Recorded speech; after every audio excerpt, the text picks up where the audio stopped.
Spoke with a number of people in this community, and they are truly concerned about this. You mentioned it. In the past 6 weeks, 6 fatal homicides on one part of town, and most of these involving teenagers. In fact, this is the alley where that 17-year-old was discovered this morning. Yesterday afternoon, they actually got a tip on Facebook, so deputies decided to go back out to this property, and that's when they discovered that those horses had been abused and they needed help. If you can, right now, I want you to take a look at your screen. Deputies want you to be on the lookout for this man right here behind me. They say he's accused of shooting another man and simply leaving him to die right in the middle of the day. Take a look at this. This is the result of that high-speed chase you were mentioning. This home pretty much destroyed. Thankfully, the family inside was not. About this a bit earlier this morning. If you're still in the shopping spirit, or possibly the giving spirit, not alone. Today's supposed to be the second busiest shopping day. We're talking about 20 grams, that's it, so a very small amount. In fact, we actually measured out 20 grams here of oregano, so you can actually get an example of what this would look like. So a very small amount of drugs here.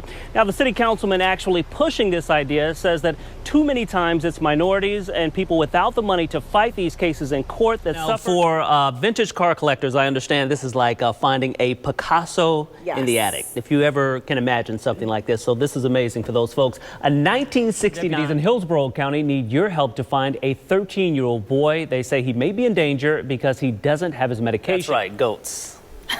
Interesting, yes. ActionAid, a Swedish organization that works in over 45 countries to help people in poverty, has just released a goat Christmas album in order to bring attention to all of their work. A major part of the problem that we've been seeing, actually people driving onto the property. A number of lanes are actually shut down, but here at the unloading area, as you can see, things pretty calm. Everything has been running smoothly today. And check this out, at the American counter here, folks checking. This is expected to be a small, relatively private event. About 200 people expected to attend this event here. In fact, it's called a private conversation with Hillary Clinton. The folks expected to attend spent nearly $3,000 per ticket. Defense Secretary Ash Carter says a U.S. airstrike that might have killed several Iraqi soldiers seems to have been, quote, a mistake that involved both sides. A lot of folks coming out trying to support local businesses as everybody gets excited about this holiday shopping season. I'm in a pretty cool shop right now. This is Christopher Wayne Home. Let me tell you, they have some really nice stuff. The state of Florida has some of the highest numbers of homeless veterans in the entire nation, but community leaders in Orlando say they've ended that. First thing they want to do is make the penalties tougher for those folks actually caught ripping people off, and they also want to make sure that local businesses step up their security efforts to ensure that the personal information of customers is safe. Well, guys, the first thing people in this community want, they want the mayor in this community, boots on the ground, actually talking to the folks trying to work out these problems. In the meantime, a group of local pastors have actually come together with the hopes of establishing a plan to ease all of this violence as we head into the new year. It's a scene that's become all too common here in South St. Pete. Crime tape, police lights, and a family mourning the loss of a young life. How do you say to them, have hope? Reverend Clarence Williams says enough is enough. I look in the faces of people who have lost their loved ones. Williams, the pastor of Mount Zion Church, is a part of a group of faith-based leaders working to develop initiatives to reach the youth in this community. They're putting together a plan to actually meet with gang members here, hitting the issue of violence head on. And these kids are not afraid to die. They're afraid to live, Rodney. That's dangerous. We spent the day with Reverend Williams speaking with those living in fear of violence every day. Because you don't know when it's going to happen. You don't know who it's going to happen to. They're also concerned about how city leaders are addressing the issue. Last week, the mayor led a march and rally against gun violence. But folks we spoke with say it should have been here, the area actually seeing the bloodshed. Yeah, they need to be on the ground to find out what's going on. City spokesman Ben Kirby showed us numbers indicating crime is down, including murders. Also, he says the city has put money towards programs that help kids get jobs and mentors. If we address them in a holistic way and address the root causes of poverty and create opportunity, that will take care of those problems. If he spend a couple nights over here and see what we go through and what we hear and stuff, then maybe they'll. You just gotta be, if you don't see it, you don't know. You can hear about it all day long. It's just, you gotta see it and experience it. Now, in addition Those jobs and mentorship programs. The city also tells me that they have a partnership with the local college here to improve some of the educational opportunities for youngsters in this community as well. Now, if you head to our website, abcactionnews.com, I pretty much outlined all of the plans that the city has underway right now. Again, of course, this is a story we will continue to follow, and hopefully folks in this community are pretty hopeful that those programs will help to ease some of the violence here. For now, reporting live in South St. Pete tonight, Rodney Dunigan, ABC Action News. Okay, so what we're going to do is we're going to reverse out of this bay. I've always been very timid driving. Safety is always top of mind for Dina Spahik. Look over both shoulders. A lot of it is anticipating the actions and the next move of the other drivers. Her mom says she knows driving is a huge responsibility. Yeah, I always, talk to her about it, and she's pretty good. Instructors here at Nation's Traffic School stress the importance of awareness. It's just hours and hours of reading the road and understanding what you're seeing.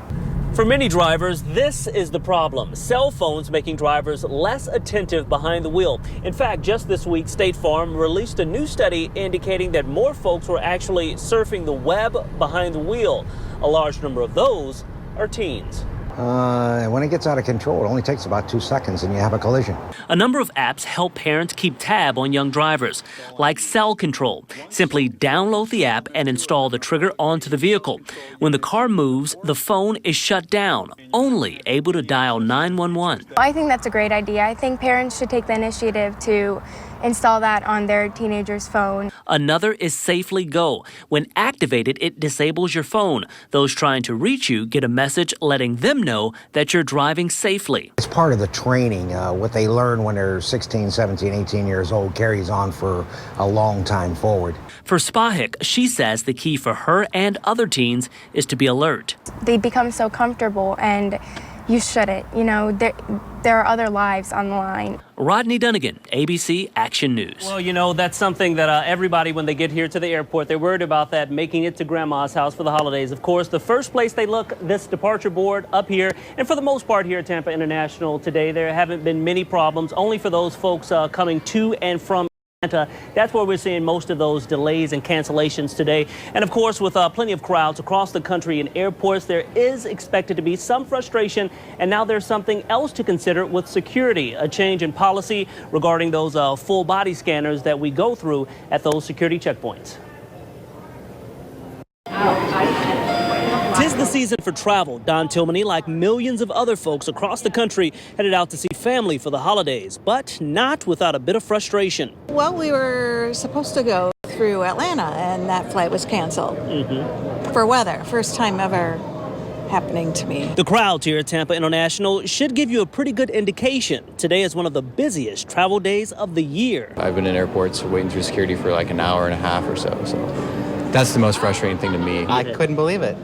I went through the app to try to see if there was a way to rebook for a later flight, and showed everything canceled for today, going to Minneapolis for us on Southwest. As a result of harsh weather across the South and Midwest, delays and cancellations have been a major theme of the day. It's Christmas Eve day. A lot of people are traveling, so that was tough. And also this, a recent change to TSA security. Instead of requesting a pat-down at security checkpoints, TSA screeners may require some passengers to undergo a mandatory screening through a body scanner. The TSA didn't release how passengers would be selected. I think we need to be safe with all the things that are going on right now. I mean, I'd rather be safe and know that hopefully there aren't any issues. So I think it's a necessary precaution. And of course, you're looking right now live at that departure board again. Again, a number of delays headed to and from Atlanta. And we've also seen some cancellations headed to Chicago and also Columbus, Ohio. Again, that's due to the weather we've seen across the Midwest and the South. Now, administrators here at the airport say the best thing that folks can do to avoid any hassles, get here about 90 minutes before that flight. And something else you can do is check the status of your flight before you even get to the airport. We have several links on our website, abcactionnews.com, that can kind of help you out with that. For now, reporting live tonight at Tampa International Airport, Rodney Dunigan, ABC Action.